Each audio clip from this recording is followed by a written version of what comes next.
and many other abominable doctrines, my friends. Like, for example, that getting droplets of urine upon your garments is one of the main reasons that people go to hell.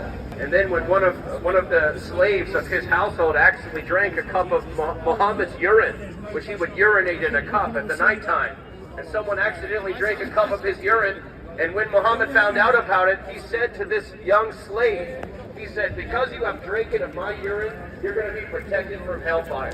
And so Muslims believe you can drink the piss of Muhammad and that you're going to go to heaven. So if your own urine gets on your garments, you're going to go to hell. But if you drink the urine of Muhammad, you're going to go to heaven. That's what the Hadith says, my friends.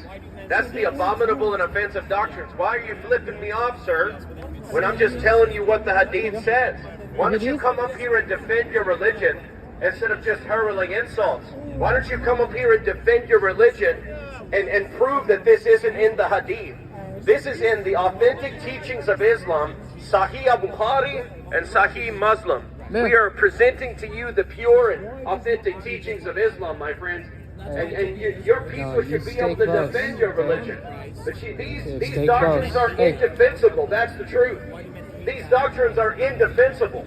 If I were to follow the Prophet Muhammad, then I would believe that if I had a mustard seed of pride, I couldn't go to heaven. That if I have a mustard seed of pride, I would go to hell. But if I feed a hungry cat, when I see one, all my sins are going to be forgiven and I'm going to go to heaven, even though I'm a prostitute. That's the teachings of the Prophet Muhammad, according to the Hadith. Sahih al-Bukhari and Sahih Muslim, it says that a prostitute fed a dog on a hungry day and she's going to go to heaven. But another fine young lady who's not a prostitute, who neglected to feed a hungry cat, she's going to go to hell. That your eternity depends upon the compassion that you show to hungry animals in which you pass by. And if you have a bad dream, you need to spit 3 times over your left foot. And you need to do all these rituals, my friends, that the evil eye of your neighbor is able to attack you with some sort of magic spell.